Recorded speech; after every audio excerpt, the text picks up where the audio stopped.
The Pleiadians often tell stories designed to bring you to higher levels of consciousness. It's not so much about the story, but about how it's encoded to trigger your memories. The data in this transmission is derived from direct Pleiadian channeling, from near-death experiences, from professional quantum hypnosis sessions, and certain prehistorical data comes from the Lemurian scrolls passed down by the Great White Brotherhood. Tonight we will tell you the story of your great journey to planet Earth. You have heard stories, but there is more. There is the whole story. This whole story has to do with your entire soul, which includes many versions of you, operating on many dimensional levels and across the perceived vastness of space-time. All systems in standby mode for Mission Earth. Prepare and brace for acceleration. Great One. As you unlock the divine mystery of who and what you truly are, you awaken to the actual and magnificent memories of your ancient past. As you work to raise your vibration, you will notice vivid and very real memories flooding into your consciousness. Your DNA is a living history of truth and life that holds the code and blueprint of identity, the plan for existence, the history of the universe, and the history of life on Earth. Every detailed memory of your existence, in every dimension, and in every perceived time and space is recorded and stored forever within the DNA of your cells, and this data can be read back and interpreted by you as memory. Though we have been a species with amnesia, there is a point on your ascension timeline where you will recall everything that happened in your past, even millions of years ago, and even in much higher dimensions. What's more, this includes having memories of events that you did not experience directly. How is this even possible? DNA data transmission, reception, recording, and storage, all occur outside of time and space, and since all DNA is entangled at the quantum level, all universal memories of all beings are your memories as well. There is only one set of memories, ultimately, telling humanity the true story, and the whole story is why we came to Earth. Darkness means in the dark or hidden. If one does not have all the information, he is in the dark and walks in darkness. Humanity does not know what happened in the recent past, let alone millions of years ago, and many of the 4.5 billion starseeds of Earth are in the dark still about what happened as well. The story of what happened is the light that shines in the dark, and this is the true story of what happened. 22 million Earth years ago, our direct ancestors were the first civilization to colonize Vega in the Lyran constellation. Lyra exists in the 12th dimension, and is the highest resonating area of this universe. We existed in harmony and perfection in this celestial realm of light, and we walked among the archangels and the heavenly host. In time, our ancestors, the original humanoid population of Vega, expanded out and created beautiful settlements on worlds in the Altair and Centauri star systems. While exploring the Ring Nebula, we encountered a lizard-like race that originated from the Draco star system, which claimed the Ring Nebula for themselves, and this is where the galactic wars erupted. Those beings later attacked many of the outposts of Lyra with exotic weapons, and amassed a major surprise assault on our homeland of Vega. Many starseeds have a distant but clear memory of this moment, because it left a traumatic imprint on our being. Something of this magnitude had never happened before, and we had to think fast as our entire world was being destroyed. You may remember how we quickly fled Lyra in our celestial ships, dodging enemy fire and traveling at light speeds down through several dimensions to get to safety. The refugees from Lyra eventually descended in great light ships down to the 5th dimension and settled in the Sirius, Orion, Arcturus, Andromeda, and Pleiades star systems. Though we were all Lyran human descendants, our star nation names changed to match our new homes in these 5th dimensional star systems. Small groups of these new 5D star nations, primarily the Pleiadians, migrated to Earth early on, as the galactic wars eventually made their way to each star system. These first Lyran star travelers to Earth are known as pre-Adamites that arrived and were on Earth millions of years ago. These grand beings were the Lemurians and the Atlanteans of prehistory, advanced humanoids from the Pleiades and ultimately from the Lyra star system. These Lyran humanoids that first came to Earth were the original terraformers of Earth, and they introduced advanced hominoids, ancestors of Erectus, Neanderthal, and Bigfoot, which would later be DNA upgraded by the Anunnaki into modern Homo sapien humans. These original advanced terraformers and world planners left Earth at different periods and for different reasons, millions of years ago, and returned to the fifth dimension. Some Draco beings, as well as the Greys from the Zeta Reticuli star system, followed the Lyran humanoids to Earth millions of years ago, and became involved in seeding planet Earth with life at that time, and later became involved in human evolution and genetics. The territory of Earth and humanity has always been a source of conflict between different ET races, and major wars have been fought in space over the ownership of Earth.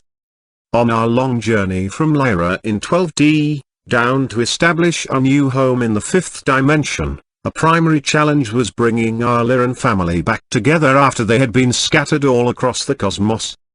Some groups in the Sirius star system tried marriage between royal lineages to create a dynasty to unite everyone, but many Lyrans refused loyalty to this new dynasty. Members of this new royal dynasty settled on Nibiru, which would shoot out of its original orbit around Sirius C, to a path that crosses our inner solar system, then clockwise off to an elongated orbit to Nemesis, the somewhat cooled remains of Sirius C.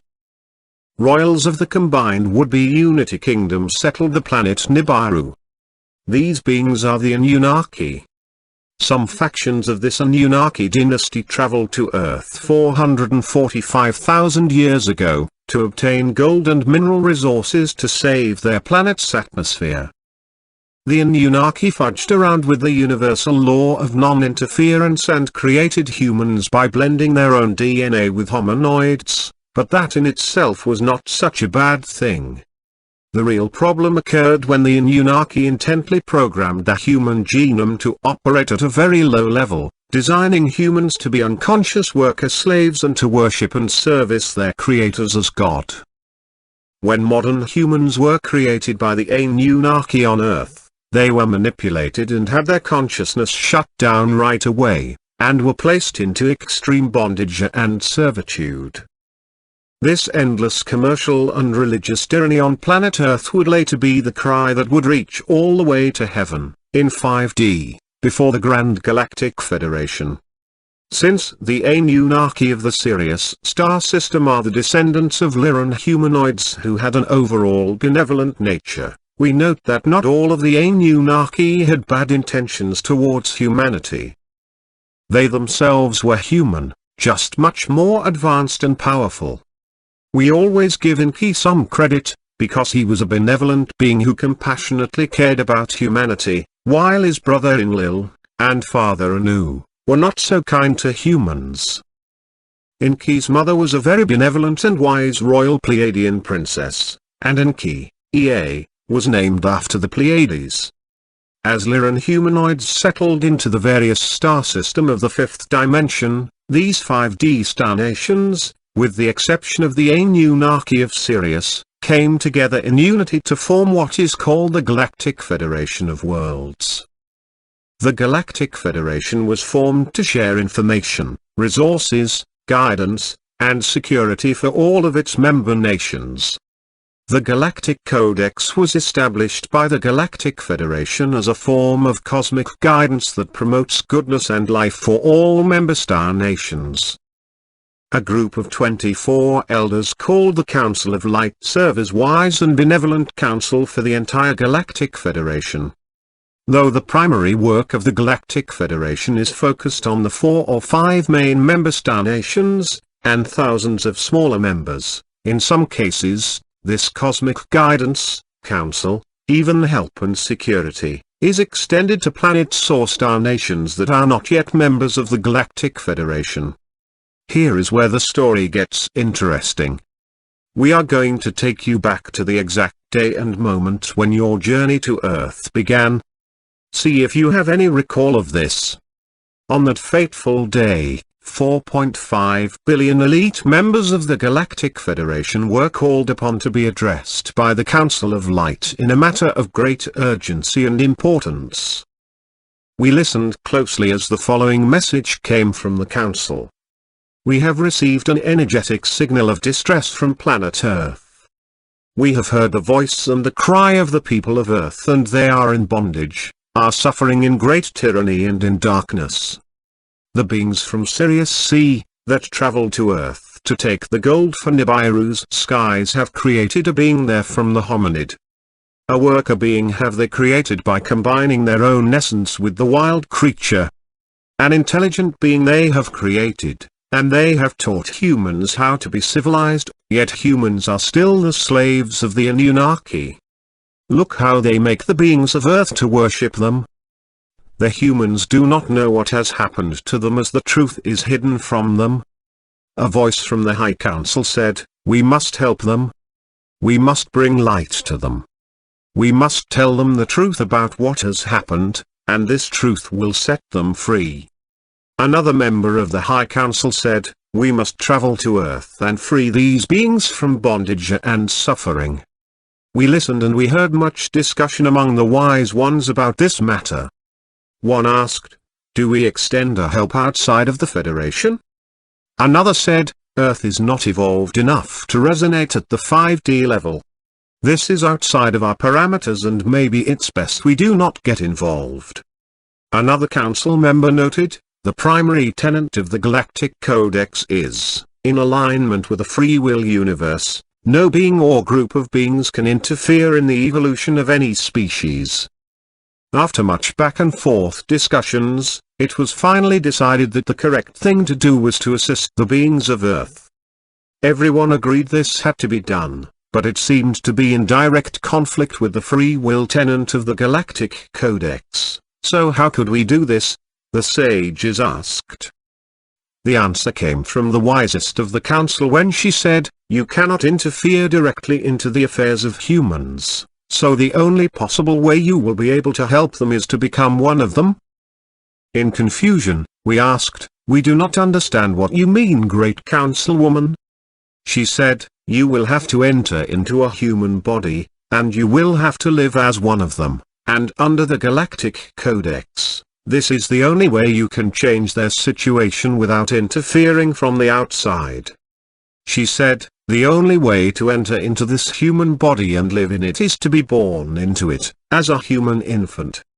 Your essence will still be you, however, due to the low vibrations on Earth, your higher abilities will not function so well, so you will have to improvise. What's more, she said, I have to tell you the truth. The low vibrations of Earth will be in fact harmful, even toxic to your being, and during a human lifetime, it is very likely that you will experience some painful and stressful moments. It is the opposite of the perfection you are used to, and it is where angels fear to tread. She said, you will have to incarnate over and over in a human body there for a long time, until your mission is successful and complete, and it's going to take a long time for you to reach a level of spiritual maturity in that human body to be able to have any real effect. After hearing all of this discussion about going to Earth, we were not so enthusiastic at all, in fact just the opposite. Regardless, later that fateful day, the High Council decreed that the mission to Earth was a go. Things are primarily done by volunteering in the Galactic Federation, so the question was broadcast to all elite members being addressed by the High Council. Who will go down there? Who will volunteer to go on the mission to Earth to rescue humanity from the darkness? Who is brave enough and who is strong enough to go? She said, we have assembled you specifically, because you are the most elite and strongest light beings in this universe. Will you go down there? Well, if you remember that fateful day as we do, You will recall that not one of us said yes. Not one raised their hand and volunteered, out of 4.5 billion. To be honest, we thought about what it would feel like to lower our vibration so low to live on Earth, and about all the other not so nice things we would experience. To make it worse, we wouldn't be able to use our higher powers to make things better, so all in all it was the most frightening thing we had ever considered. Do you remember that moment? Every great story has a twist, so here's one for you. In the great amenity halls of the Pleiades where we stood that day, I looked over to my right and I saw you standing beside me. The Grand Council of Light said, "We again ask, who will go to Earth and save the beings there? Who will sacrifice everything and go down there?" It was so quiet that fateful day you could hear a pin drop as we all stood side by side in the great halls. There was a silence in heaven for about 1/2 an hour. Then, all of a sudden, I saw you step forward. I saw you raise your hand before the councils of light. I heard you then say, "I will go down there. I for one, will do it," you proclaimed. "I will sacrifice everything and go down from this high place to Earth, to save humanity. I will give up my divine royalty, all my supernatural ability, and I will walk with them, as one of them, and I will endure what is given to me in that place. I will be a light unto them all, and I will help them find their way. I will help them change the world they live in, and together we will make it a better place for all beings of the earth." When I saw you do this, and when I heard your words, tears filled my eyes, and I too stepped forward with great enthusiasm. I said, "If she will go down there, I will surely go with her. If she is brave enough to go, then I surely am. I will go and I will sacrifice everything to help the beings of Earth." We tell you the truth, by the end of that fateful day, all 4.5 billion elite star beings who were asked to go to Earth volunteered for the long mission. The decree was then given that a rescue mission to Earth would soon be underway. For a time, we all assembled in the great halls of the Galactic Federation, and we began to plan our mission to Earth. On huge tables, we opened the great scrolls and tablets of light, and we began to create a plan for the journey to Earth. We created blueprints, and we made cosmic contracts and agreements for our mission to Earth. We pre-planned and detailed every event and situation that would happen when we incarnated on Earth in human bodies. You do remember, don't you? As we were all assembled and making a plan for our mission, one said, "In one incarnation, I will be born as an infant to John and Mary, my selected parents, and I will live in this certain Earth city. My parents, especially my mother, will not be very nice to me. When I am 4 years old, I will learn to ride a bicycle," she said. "I will wreck my bike and scar my knees as I learn to ride." She went on, "When I am in Earth school, I will fall in love with this cute boy. He will break my heart when he doesn't love me back the same way." She went on to describe every detail of this incarnation. She even described other incarnations where she would be crippled and in a wheelchair, and one incarnation where she would have a fatal auto crash. We listened carefully as the expressions changed on our faces. We then asked, "Are you serious? Why in the world would you go down to Earth and do all of this painful stuff to yourself? Why would you purposely choose to have such a bad life experience? Why would you do such a thing? We do not understand?" You answered with a smile on your face, "All I know now is my perfected self, and I have never experienced duality or the opposite of what I am.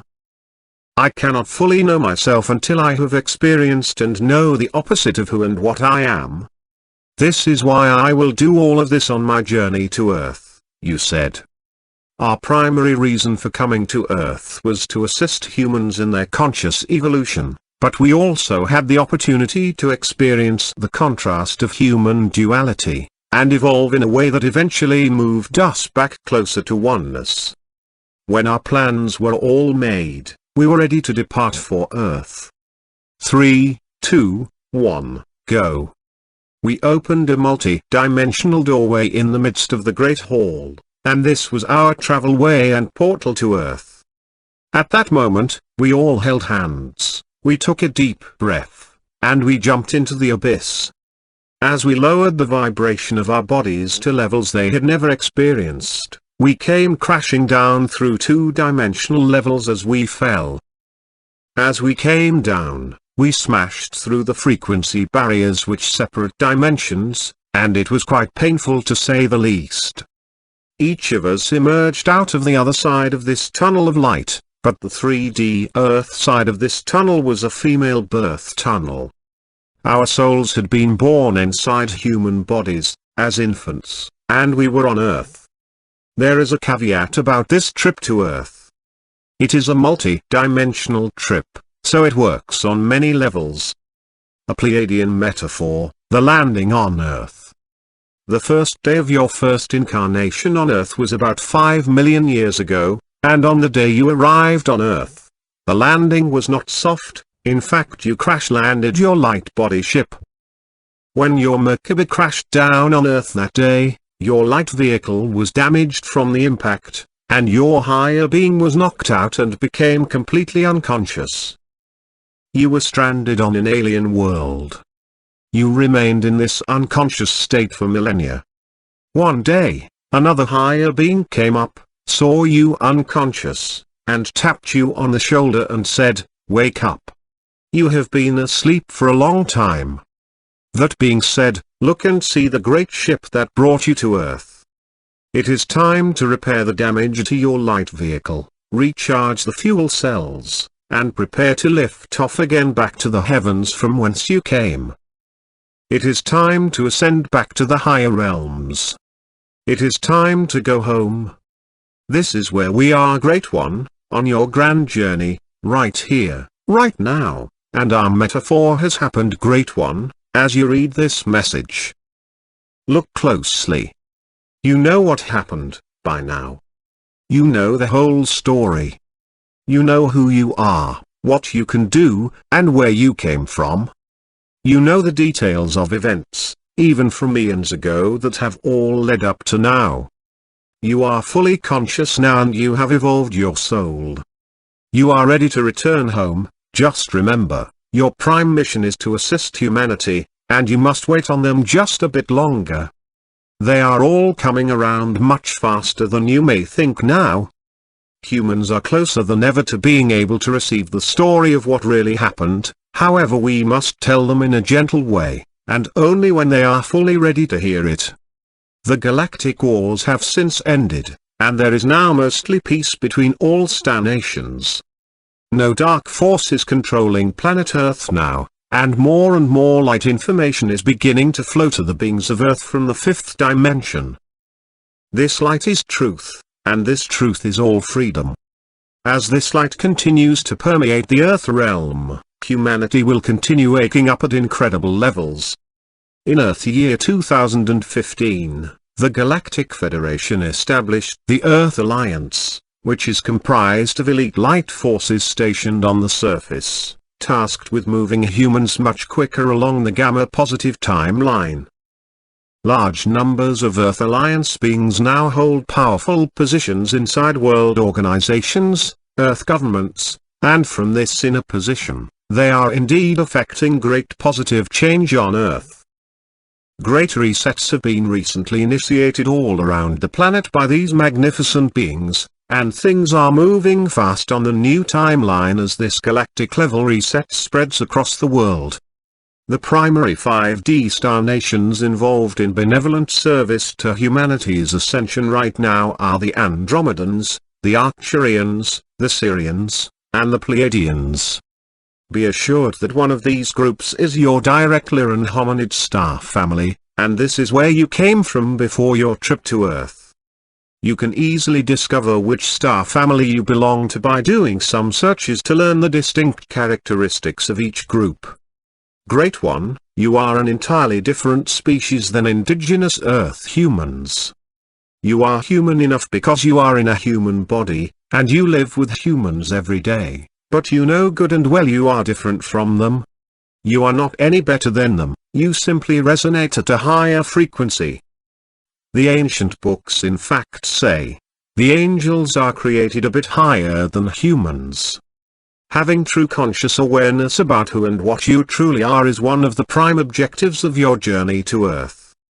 So who and what are you, ultimately? We could say an angel, and it would be true.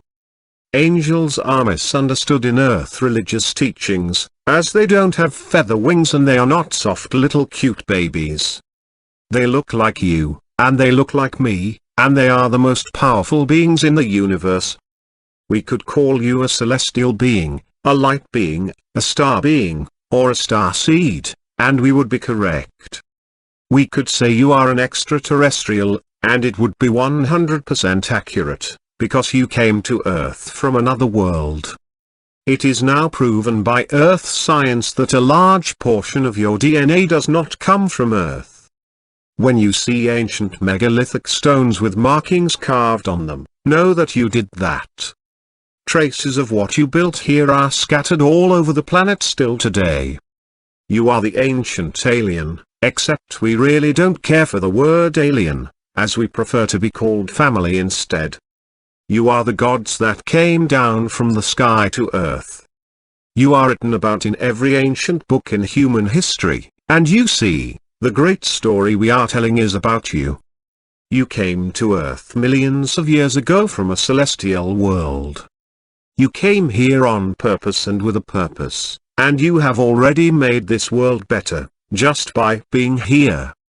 Remember, that only the strongest and most advanced souls were asked to come to Earth on this grand mission to assist humanity, so since you are here, know how magnificent you are.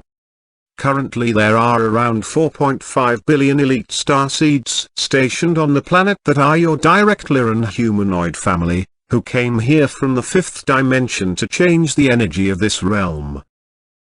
The 4.5 billion elite starseeds here are the most advanced spiritual beings on Earth today. They are other guides and masters, working every day to create a better world for all. Their primary goal is to create a high vibrational reality on Earth, where humans are abundant, free, healthy, and all live in peace. Great One, the journey to Earth has been a long and hard mission, filled with many pains, but also filled with so many beautiful moments. It's the contrast that exists on our beautiful home on Earth that we love so much. Earth is a very special place, and there is nowhere exactly like it in the entire cosmos. Thank you for integrating the information we have given you here. Light is shining on this world like never before as the children of Lyra return this world back into the paradise it was always meant to be. You are our direct family and we love you. Together we are the great family of light. Godspeed, Michael and the Pleiadians.